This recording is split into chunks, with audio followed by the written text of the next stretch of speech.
You searched how to buy shares of Gulf Pharmaceutical Industries PSC. The company is a UAE-based pharmaceutical manufacturer listed on the Abu Dhabi Securities Exchange, ADX, under the ticker JULPHAR.DH. This is for educational purposes only and not financial advice. To complete a purchase, you need a brokerage account, and I will use eToro as an example to show the process. After registering, you must verify your account, typically by uploading an ID, and add funds before you can buy. Use the platform search bar and type the ticker JULPHAR.DH to locate the correct listing. Make sure the result matches Gulf Pharmaceutical Industries PSC on the ADX. Open the asset page to review basic company information and the price chart. Confirm the issuer name, exchange, and ticker to ensure this is the correct stock.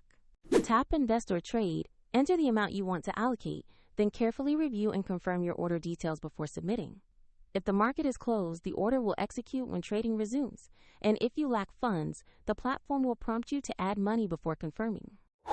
Once executed, your new position will appear in your portfolio where you can monitor it. For the eToro example and a registration link, see the description below.